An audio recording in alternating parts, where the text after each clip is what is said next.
Good afternoon and welcome to A Warrior's Journey to Recovery. I'm your host, Satin, and I am here with Tim and his wife, Robin. How are you doing? Good. Hello. Doing fine. Hi. Thanks for having us. Pleasure to be here. I'm glad to have you guys.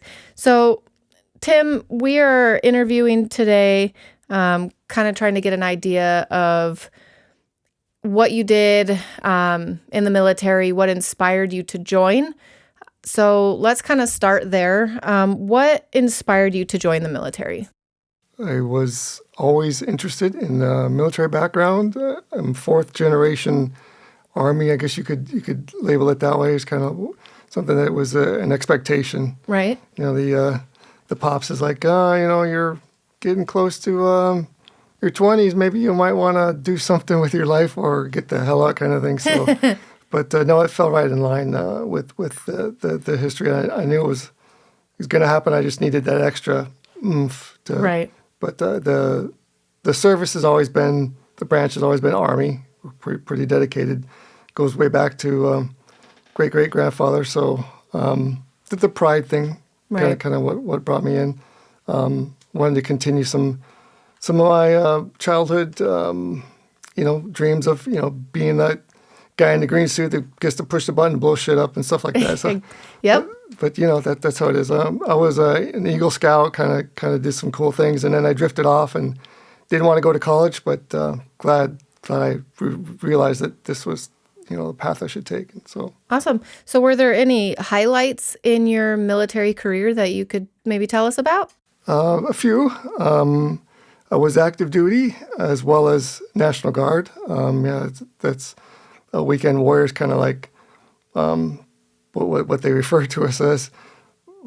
But the realization that the National Guard kind of makes up or lately has been making up a good half of the force, if not even more, just doing things. And so I started out active duty, did 3 years, decided to get out. But the day I got out, I knew that there was a mistake. Mm-hmm. Went to the recruiter and joined the National Guard immediately thereafter. And I'm glad I did because, I got to blow stuff up when I was active duty. I was infantry, I was cavalry, I was artillery, did all the cool things, but went into the National Guard just because I realized that the state of Arizona needed that extra asset. Right. Basically is what it is. It's an asset that a lot of people take for granted that, states have that Absolutely. resource there.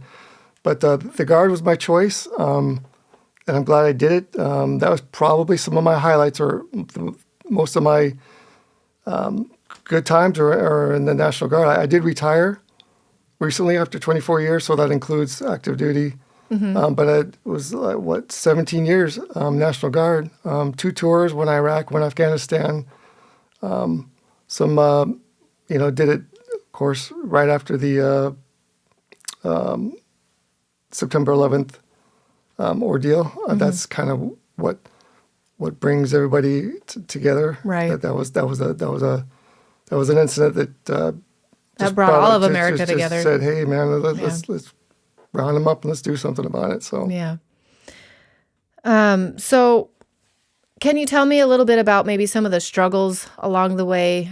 We just talked about highlights, but what were some of your struggles? Struggles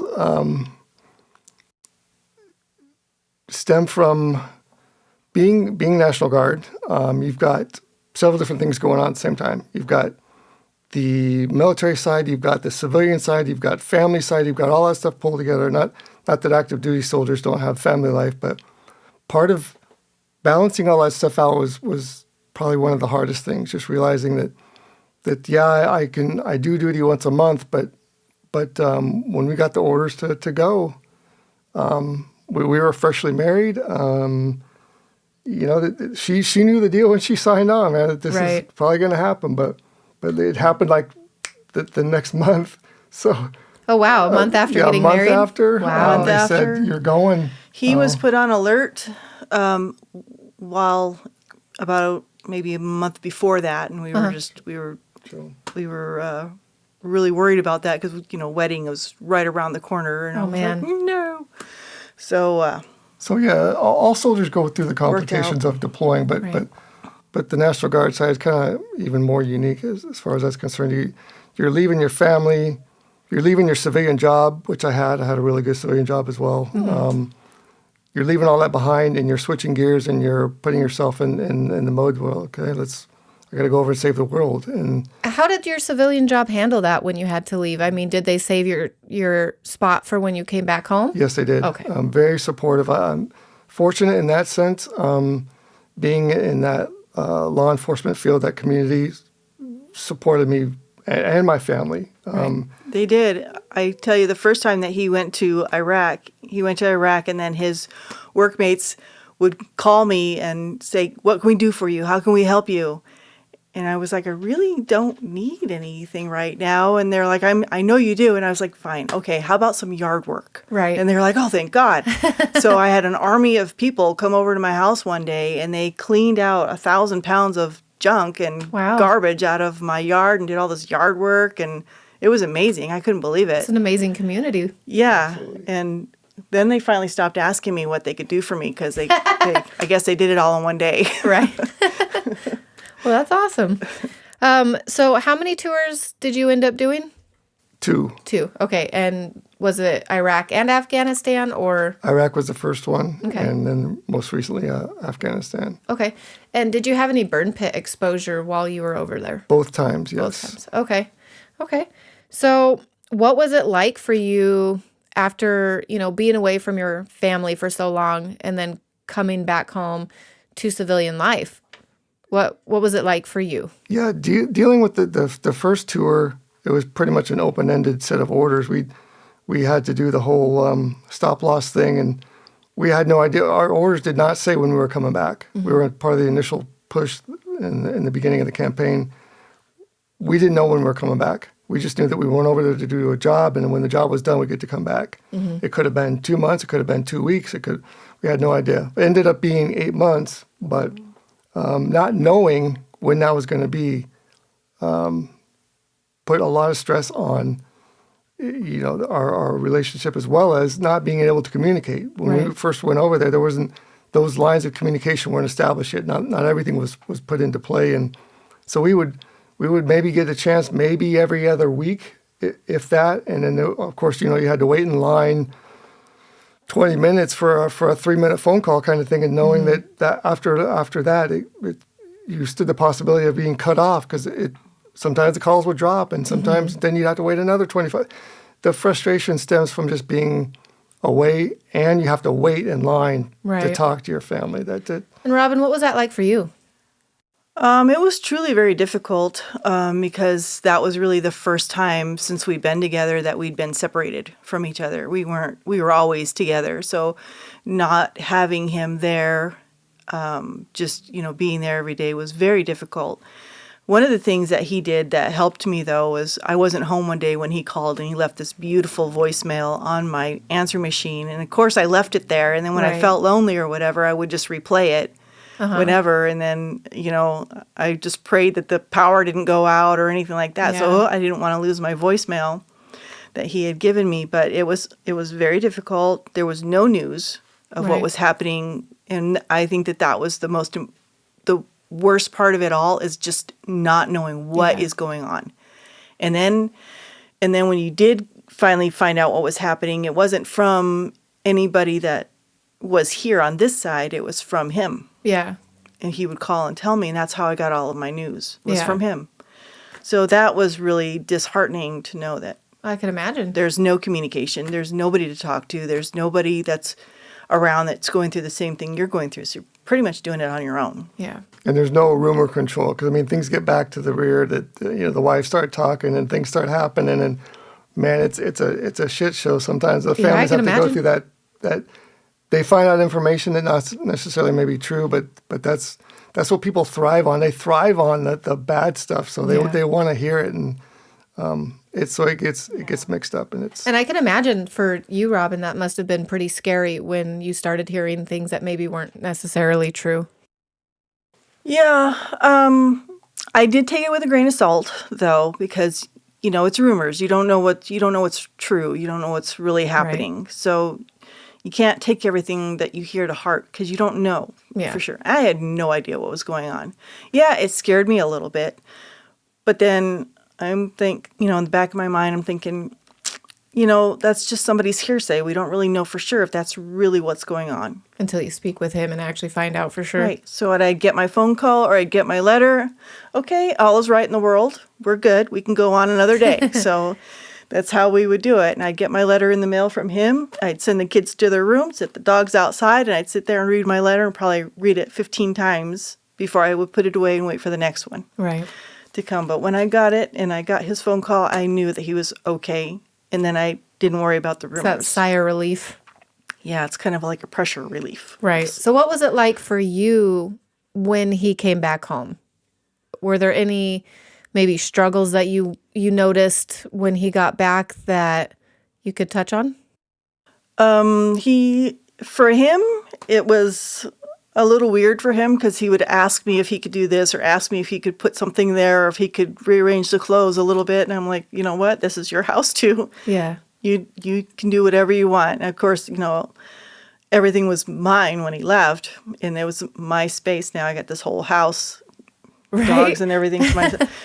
His dog hated me, so that didn't count. But anyway, that kind of stuff. So when he came home, he would just ask me, and if I was just like, just put your stuff wherever you want to put it. It's okay. We'll deal with it. I was pretty okay with it. And then sometimes he would, like put something where I wouldn't want it to be, and Right. I'd be like, oh God, and just get really? all, really, this does not go here, Yeah. kind of thing. But those little things, and then we would go out to dinner at a fast food restaurant, and he'd take the tray and everything, and just throw it in the trash. We're like, oops. So he just out of habit? Just out of habit. He just throw the whole thing in the trash. It's kind of funny. Yeah.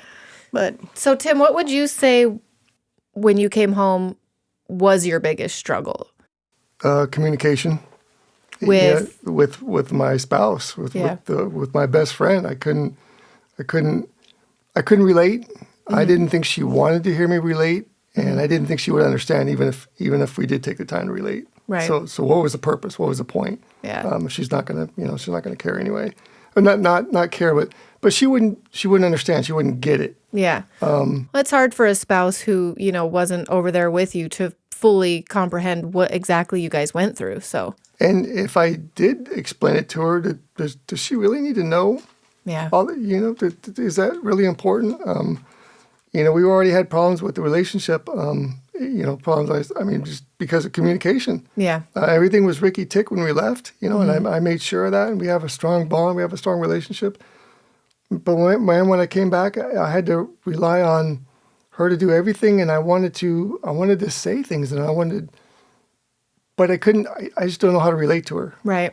So it was touching. there was a barrier there for sure. It was he just wasn't sure if he could talk to me, and and then I wasn't sure. Can I ask? Right. Am I going to offend you if I ask you? What happened to you over there? Well, sometimes it's a scary thing for them to be asked that question too, because then they actually have to tell you what happened. Right, exactly. And so you're kind of, and so to speak, you're kind of on that double-edged sword. You're kind of on that edge. You're damned if you do, and you're damned if you don't. So if you do, then you might get that answer in two different ways. One, he might blow up and don't want to talk about it. Yeah.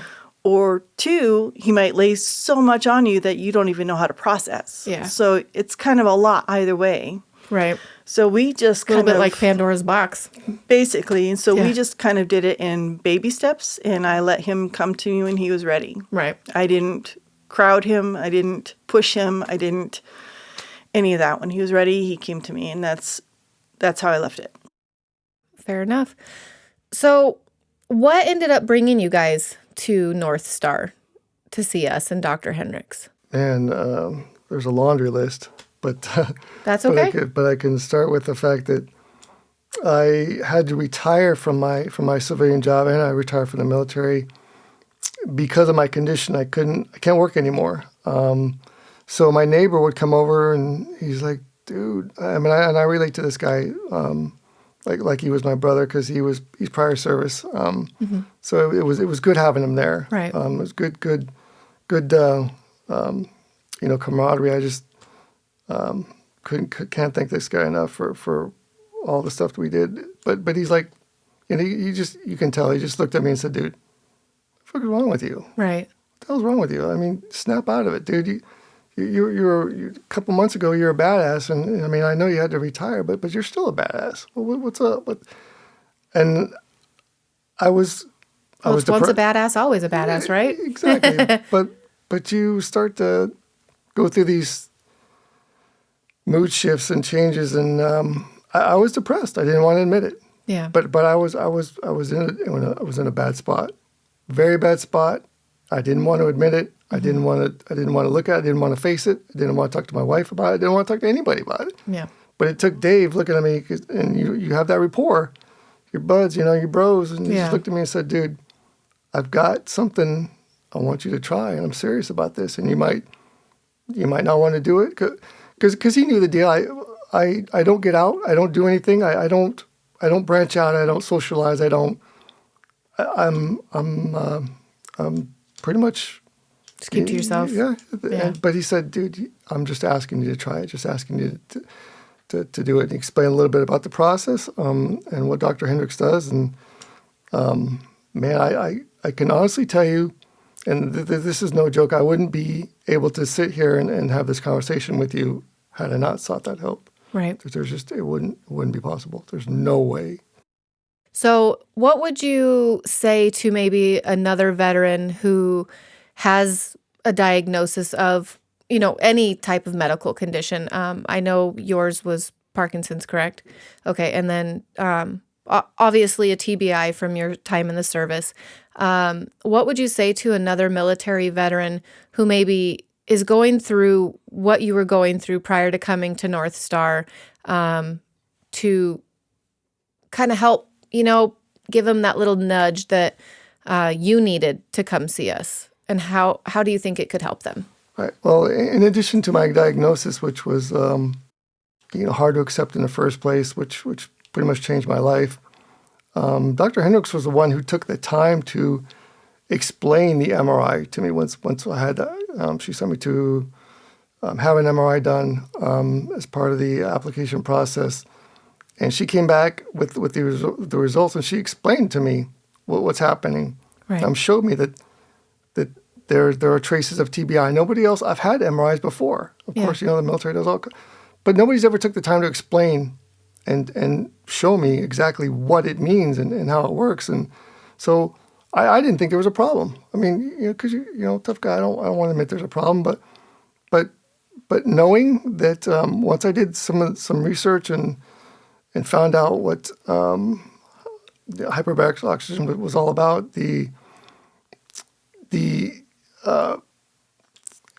I was intrigued. I just gotta say I was kind of interested in what it can do, and how I just saw countless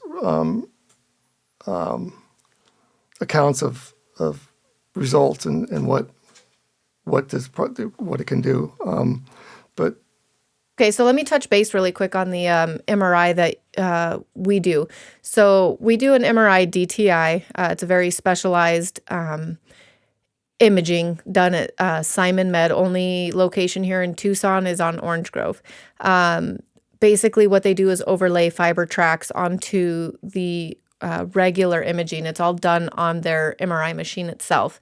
And what it can do is it shows us, where the damage might be and what the depth of that is. So it gives us a little bit more insight on, what's really going on outside of just your typical MRI. Also the Ride IQ that we send you guys for, those two exams kind of help us to really diagnose a traumatic brain injury. And on top of, with your diagnosis as well, all of those things together, plus, the burn pit exposure, chemical toxicity that you've got from being in the service, all of those things kind of lead up to, different damages in the brain. So who, at the end of the of your process, who ended up funding your treatments? The treatments are funded through Healing Arizona Veterans and through North Star Hyperbarics. Okay. What was the application process like? Application process is very easy. Just a couple questions. They ask you for your DD-214. They want some basic information, but none of the process or the initial interviews or anything are any kind of inconvenience that the staff. You're not going to hear me talk anything bad about the staff at Northwest Medical, North Star. Neurology. You're okay. The staff there is very professional, very knowledgeable. Was it Dr. Bob Sexton that initially did the phone call with you? Yes, sir. Okay. So now that you're doing the hyperbaric oxygen treatments with us, Robin, what would you say was the first thing that you noticed since he started treatment with us? Since he started treatment, I noticed he is more able to get up and do things. Before that, I really couldn't get him to even just go for a little walk outside. It's just so much energy to have to expend to do that. But now he can do that. He can do a little bit of yard work. He chases a puppy around in the yard. He engages in, staying active, and I really appreciate that. He's got a better attitude. Seems to be happier in general. I mean, every day is different, and no day is the same. Some days we are worse than others, and then some days we just have a really awesome day. Right. And, I would say before hyperbaric, we probably didn't really have very many really awesome days. Right. But I think we have more of those now than we did. That's good. And really appreciate that. So with the hyperbaric treatments, have they helped with the Parkinson's at all? I mean, are you noticing any differences there? Sure. They help with symptoms. The treatment is very catered more towards symptoms. To my knowledge, there's no cure for repairing the dopamine transmitters in the brain, obviously, but I can sleep now. I can function. I don't have as much pain. I have more lung capacity. The treatments are after 140 dives now. I can say that the treatments are definitely doing something. It's not an inconvenience. There's no pain. There's no treatment's easy. But it was a lifesaver, literally, to the point that if I don't have that to look forward to, the depression would be overwhelming, and I just wouldn't be able to deal with it. But my mood, like she said, my mood and attitude are the most important things that changed, so I can continue my relationship with my wife, which is the most important thing. That other than that, the treatment's a lifesaver as far as that's concerned. So quality of life, definitely a lot better. Definitely improved. And are you on any nutrient optimization supplements while you're doing these treatments? The supplements from Dr. Marshall at North Star has also been very helpful in addition to his advice. He's just knowledgeable. I mean, like I said, the staff there, they know their stuff. Right. They know what they're doing. They take care of you. They'll point you in the right direction. There's different types of therapy in addition to the hyperbaric oxygen. But Dr. Marshall's got a handle on the supplements. Right. He knows what they do. He knows how to cater them towards you. After the blood work that he had me do first, it was determined what areas needed to be focused upon. Right. And that's all the stuff in conjunction works together. Have you done any of the PEMF? No. Okay. And what about any of the red light therapies that we have? Dr. Marshall introduced me to the red light therapy. I'm excited to continue with that. Okay. Because it's simple. Right. And it's I could tell a difference just 10 minutes that I had with the machines. I could feel the difference right off the bat. So overall, would you say that your condition has improved? Would you say it's stabilized, or have you hit a plateau, like since you started hyperbaric? My condition, difficult put it into terms. My condition is not going to go away, Right. but my overall well-being is still improving. The treatments initially, going through maybe the first 40 treatments, I'll be honest, I had a little bit higher expectation at that point, but I didn't give up. A lot of people maybe get frustrated with the time it takes, but it does take a few treatments in order for things to start getting better. Absolutely. But if you stick with it, you're patient with the process, and you just listen to the staff and ask questions, they'll let you know that you got to keep going with the treatments.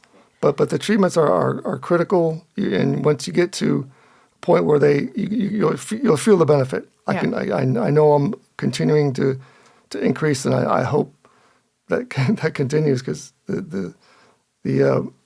this disorder kind of surrounds me, and it just kind of it's always there. But but the treatment is helping deal with it. Awesome. Okay, so we're going to kind of wrap up things here with Tim and Robin. But I guess my last question to you guys would be, if there's another veteran out there who may be struggling and wants to seek this treatment and they're hesitant to, for whatever reason, what would you say directly to them if you had a chance to have a face-to-face conversation?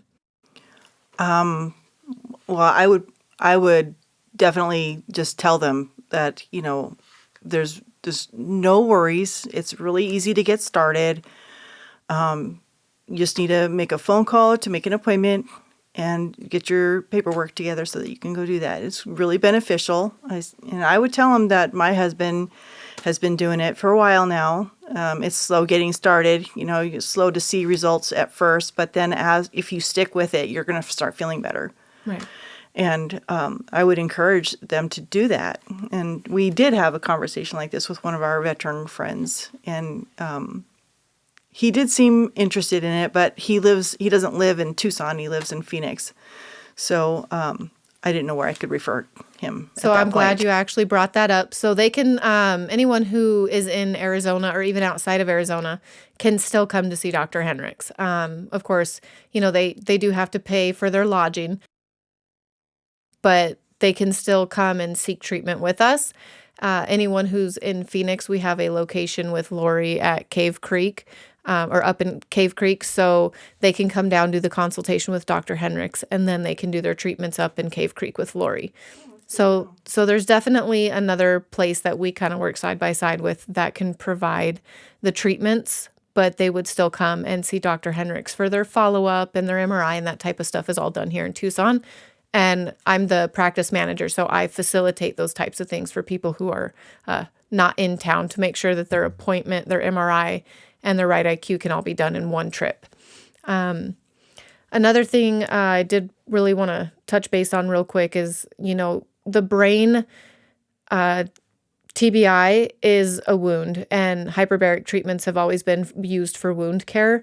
I guess people seem to forget that your brain is also a tissue. So a TBI is a wound, and hyperbaric treatments heal wounds. So this is why hyperbaric treatments are super beneficial. It's not just for the brain, it's full body healing. And hopefully we can get some more veterans through our doors so that they can start experiencing a better quality of life, kind of like you're now, living proof to what we do. Dr. Carol is a whiz. She's very passionate about the procedure. I can't say enough good things about it.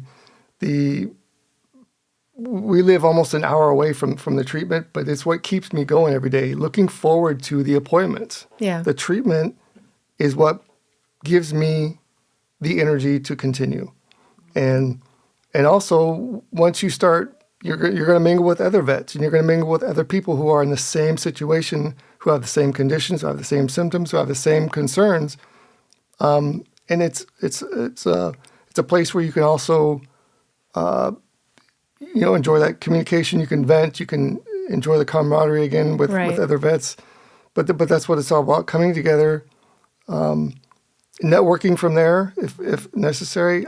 But stick with the treatments. The treatments are that they take a while to actually take effect. But again, Dr. Carroll's very passionate about, and from what I understand, you just don't realize that until you start absorbing the whole scope of things, because it kind of takes a while for sound to go through a vacuum, and my brain can only comprehend so much. but the healing process of hyperbaric oxygen is so intense that people come from all over the world to experience that.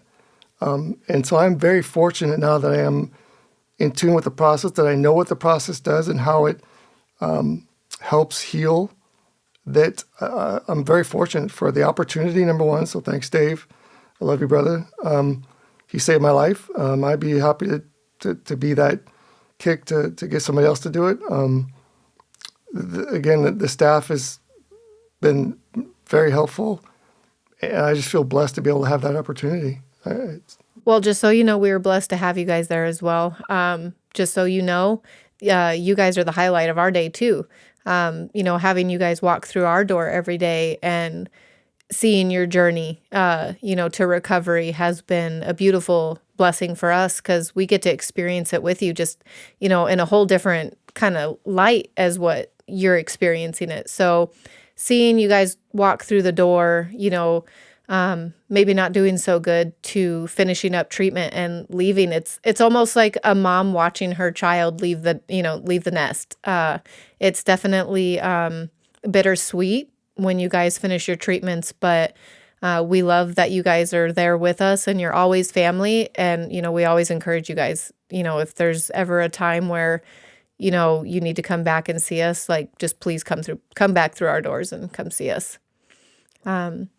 Well, I am so glad that you were here with us today and to talk to us and share your story. I hope you guys have a wonderful rest of your day.